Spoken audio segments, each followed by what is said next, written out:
The reason why I was so attracted to this role and one of the drivers for switching careers was the fact that I would be able to bring together skills from my previous experiences in a really practical, hands-on way.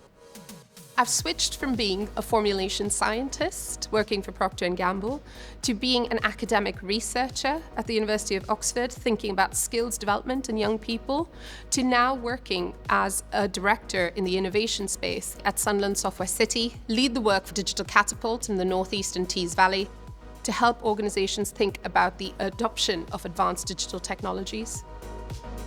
I was born and raised in India, and I had the privilege of growing up in a family full of trailblazers in their own right. But no matter what they had accomplished, they would always try to give back in some way, shape, or form. And that's something that I try to take with me to work every single day. So at the age of 18, I left India to go to Boston to do a biomedical engineering degree at Boston University. Graduated and moved to Brussels and worked for Procter and Gamble for 6 years as a formulation scientist, working on all sorts of mad and lovely things that involved creating consumer products.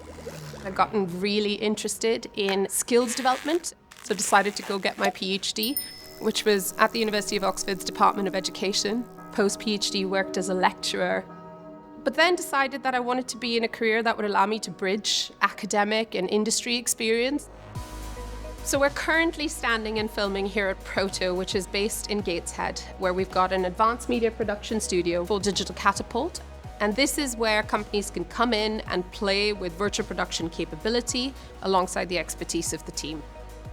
The coolest thing about the job is the amount of variety I get to experience. One day I'll be able to play with incredible tech, and the next day I might be talking to a young person about the career choices they might be wanting to make. And on the third day I might be speaking to a business to get them to think about what support they might need to move them forward on their innovation journey.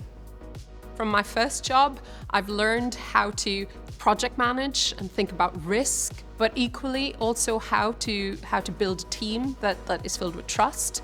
And from my second job in academia, I've really learned how to critically break down a problem and start to think about it from different angles. One thing that I have taken into my current role from my first job is that it is incredibly important to establish trust, both as a manager and within a team, because it's only through trust and understanding how people work and how they think and what brings them to work in the morning, what makes them get up and, be excited about work in the morning. It's the only way really that you can accomplish some really bold things.